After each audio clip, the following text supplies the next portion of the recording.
के ऊपर से देता रहेगा। सर 23 अगस्त को लैंडिंग प्रोसेस कितनी ऊंचाई से शुरू होगी और लैंडर की स्पीड क्या रहेगी?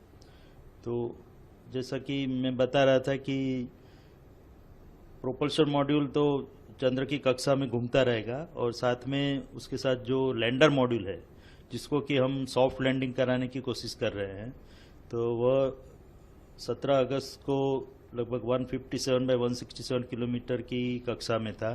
वो अभी 113 बाई 113 की ऑर्बिट में घूम रहा है और उसको 100 बाई 30 किलोमीटर की ऑर्बिट में जाने के बाद 23 अगस्त को 30 किलोमीटर की ऊंचाई से वह नीचे की ओर प्रयाण करेगा। सर लैंडिंग में कितनी मुश्किल हो सकती है और यदि 23 तारीख को कोई टेक्निकल प्रॉब्लम आती है तो क्या होगा सर?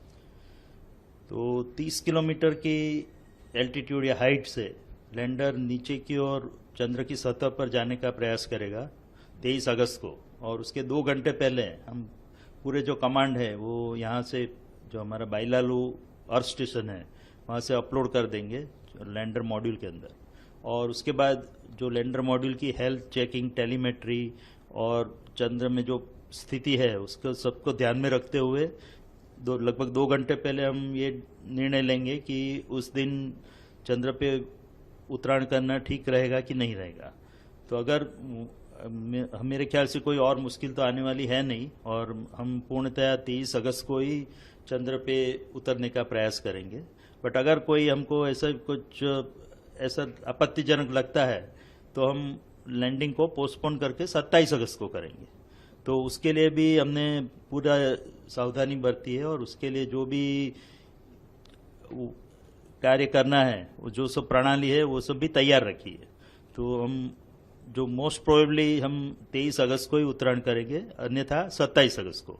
और 23 अगस्त को 30 किलोमीटर की हाइट से वो लैंडर नीचे उतरने का प्रयास करेगा। तो और उसकी जो वेलोसिटी होगी 30 किलोमीटर की हाइट पे वो लगभग 1.68 किलोमीटर पर सेकंड, जो काफ़ी गति मानी जाती है, स्पीड मानी जाती है, उससे वो नीचे की ओर प्रयाण करेगा। और जैसा कि आपको पता है चंद्र का जो गुरुत्वाकर्षण है वो उसको नीचे की ओर खींचेगा।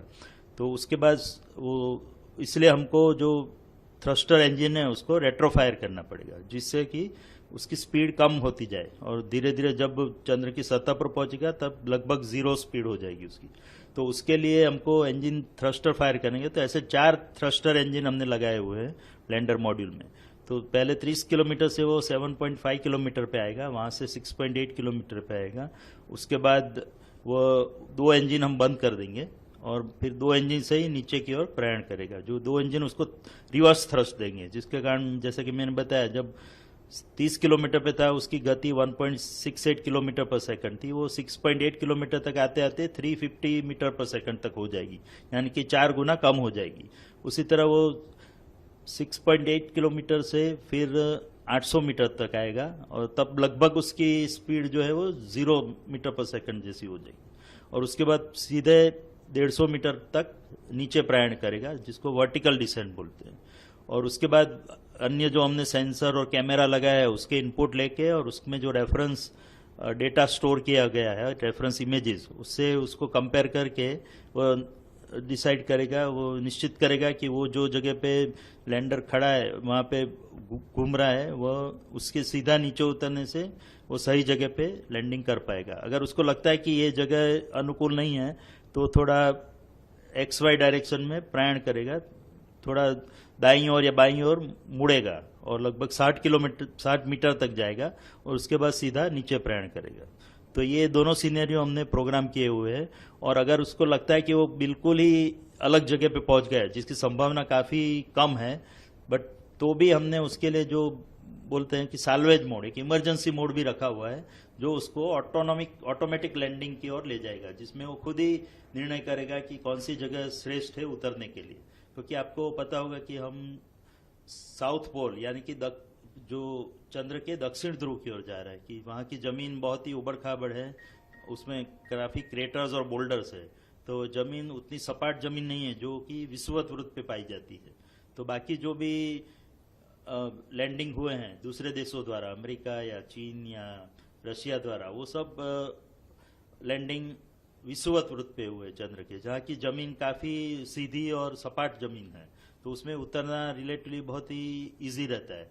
बट उसको छोड़ के हमने साउथ पोल की ओर प्रयाण किया है 70 डिग्री लैटिट्यूड पे, और जो जहाँ की जमीन काफी उबड़ खाबड़ है, हेजार्डस है जिसको कहा जाए, तो उस जमीन में से हमको एक सपाट एरिया फाइंड आउट करना है, जो एरिया जिसमें उतनी उबड़ खाबड़ जमीन ना हो, तो वो फाइंड करने के लिए हमने 4 बाई 2.4 किलोमीटर का एक एरिया आइडेंटिफाई किया है, लैंडिंग साइट जिसको बोलते हैं, और उसमें उसको अलग अलग 24 मीटर के भागों में डिवाइड कर दिया गया है। तो और उसमें से एक जगह पे हम उत्तरायण करेंगे, यहाँ पे नीचे प्रक्षेपण करेंगे, और जैसे कि मैंने बताया वो जगह अगर ठीक नहीं है तो थोड़ी उसमें से ही लगभग 3900 ऐसी सब इमेजेस हमने स्टोर करके रखी है। उसमें से जैसा कि मैंने बताया 800 मीटर से सीधा नीचे वहीं पे उतर जाएगा, और खासकर वही आइडियल साइट है हमारे लिए। बट कुछ अगर थोड़ा बहुत जरूरत पड़ी तो थोड़ी साइड में खिसक के दूसरी एक साइड पे जाएगा, जो भी रिलेटिवली सेफ साइड रहेगी। और जैसा कि मैंने बताया, अगर 23 अगस्त को हम उतरने का प्रयास नहीं करते और 27 अगस्त को करते हैं, तो वो लगभग जो मेन साइट है उससे 400 से 450 किलोमीटर दूर रहेगी, यानी कि अहमदाबाद के बदले हम बम्बई में उत्तरायण करेंगे, उस प्रकार का सीनरी होगा। बट वो साइट भी उतनी सही नहीं है जो पहली साइट है, बट फिर भी उसमें भी हम सफलतापूर्वक नीचे लैंडिंग करने में सफल हो जाएंगे, ऐसी हमारी पूरा कॉन्फिडेंस है।